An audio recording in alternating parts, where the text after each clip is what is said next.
Bismillahirrahmanirrahim. Assalamualaikum warahmatullahi wabarakatuh. Allah Subhanahu wa ta'ala berfirman, "Jika engkau mengaku cinta kepadaku, maka ikuti atau cintai dulu Rasulku, maka aku akan cinta kepadamu." Jelas sekali dinyatakan bahwa Rasulullah SAW adalah sebagai jembatan atau wasilah daripada mereka-mereka yang menuju kepada Allah Subhanahu wa ta'ala. Bukan hanya itu, Rasulullah juga gerbang ilmu daripada lautan ilmu Allah Subhanahu wa ta'ala yang luas tanpa tepi.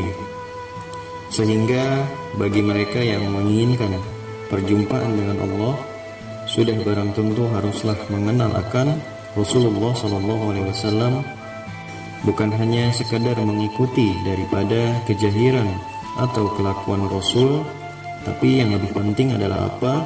Mengerti daripada pribadi atau jiwa Rasulullah SAW. Jiwa atau pribadi Rasul adalah pribadi yang kokoh dalam ketauhidannya kepada Allah dan kuat dalam mujahadahnya untuk menegakkan kalimat Allah di muka bumi, serta kasih sayang kepada siapa saja yang ada di muka bumi. Begitu kuatnya tauhid Rasul di dalam tauhidullah. Rasul tidak takut dicela, dicaci, dimaki, dibenci, bahkan bila dibunuh pun beliau tidak takut untuk menghadapinya.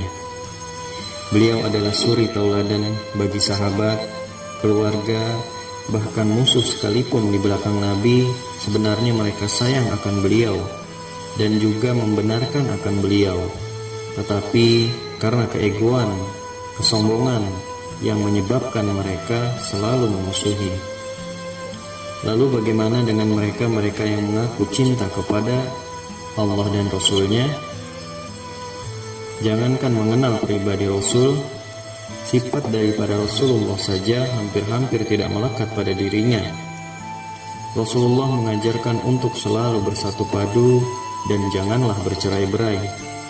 Tetapi mereka yang mengaku cinta malah bermusuh-musuhan, bahkan ada yang berperang, mengadu kekuatan dengan mempertahankan keegoan yang ada pada dirinya, yaitu merasa diri paling benar. Mereka yang tidak sepaham dari golongannya dianggap salah dan sesat. Bahkan ada juga yang tidak tanggung-tanggung mengatakan mereka yang di luar dari pahamnya dengan mengatakan kafir. Na'udzubillah min dzalik. Padahal mereka itu satu agama, yaitu Islam yang selalu mengajarkan kasih sayang dan membagi rahmat. Tapi orang-orang yang berada di dalamnya lebih banyak tidak sejalan dengan ajaran Islam itu sendiri. Ada lagi mereka yang mengaku cinta kepada Rasul, tapi tidak mengerti akan pribadi beliau, dengan seenaknya mengatakan hal yang tidak pantas dilontarkan kepada Rasul.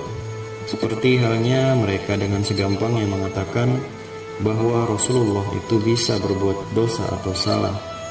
Sebagaimana yang diriwayatkan bahwa beliau kedatangan seorang nenek tua yang ingin bertanya tentang dirinya masuk surga tidak nanti di akhirat.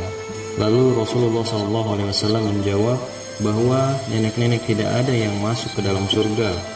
Dengan hati yang pedih dan linangan air mata, nenek-nenek itu pergi meninggalkan Rasul. Lalu kemudian beliau ditegur oleh Allah Subhanahu wa ta'ala bahwa yang diperbuat oleh Nabi itu salah karena menyakitkan hati nenek itu tadi. Itulah salah satu riwayat di mana mereka yang tidak mengerti akan pribadi Nabi lalu ikut menyalahkan beliau juga. Padahal Rasulullah SAW itu bersifat maksum, artinya terpelihara atau dipelihara oleh Allah Subhanahu wa ta'ala dari segala hal perbuatan yang tercela. Dan tidaklah apa yang terjadi pada diri Nabi pada saat itu melainkan pelajaran atau ilmu dari Allah Subhanahu wa taala untuk umat Rasulullah Shallallahu alaihi wasallam dengan sebab atau lewat diri Nabi. Pengertiannya adalah bahwa perbuatan seperti itu adalah tidak baik karena menyakiti perasaan orang lain, dan Islam tidak mengajarkan untuk menyakiti perasaan orang lain.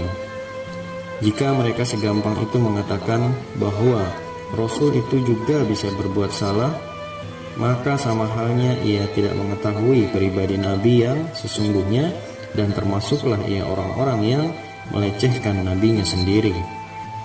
Pantaskah demikian? Mengaku cinta, tapi yang dicintai itu selalu dilecehkan dan direndahkan dalam kenyataan hidup ini. Wahai sang pencinta Allah, cintai Rasulmu dengan segenap jiwa dan perasaanmu. Janganlah engkau perdebatkan masalah zahir, tapi batinmu masih jauh sekali dengan pribadi Rasul yang seharusnya menjadi tauladanmu. Carilah pengetahuan tentang diri Nabi dengan sebenarnya, yaitu sampai kepada jiwa atau pribadi beliau. Kemudian ikutilah apa yang menjadi kekuatan beliau dalam hidup ini, yaitu ketauhidan. Jangan hanya sekedar menjalankan syariat, tapi tidak tahu apa itu tauhid dan seperti apa ketauhidan itu. Ketahuilah bahwa tauhid itu adalah ruh daripada agama. Tanpa tauhid, maka sia-sia seseorang itu mengaku beragama karena tidak mengetahui kemana tujuan agama itu. Jika ditanya tentang tujuan sebenarnya, maka dengan lantang dijawab, Allah adalah akhir tujuanku.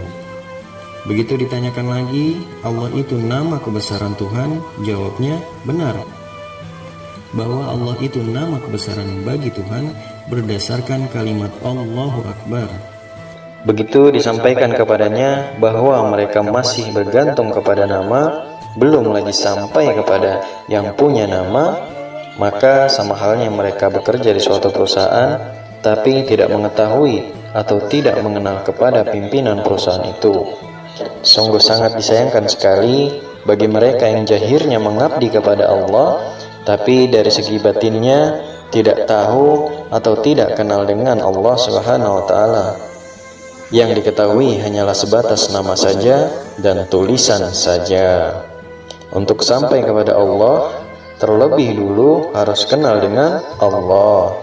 Dan untuk kenal dengan Allah, terlebih dulu harus kenal dengan Rasulnya.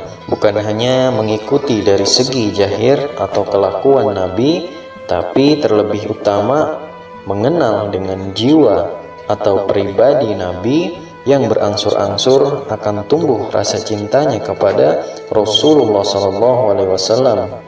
Jika hatinya sudah dipenuhi mahabbah kepada Rasul, maka ia akan rindu untuk bertemu atau berjumpa dengan beliau, dan rasa rindu itulah yang akan mengantarkan ia kepada gerbang mahabbatullah untuk menjadikan dirinya lebih dekat kepada Allah Subhanahu wa taala. Semoga Allah Subhanahu wa taala menjadikan kita semua hamba yang kenal dan cinta kepada Rasulnya. Amin ya rabbal alamin.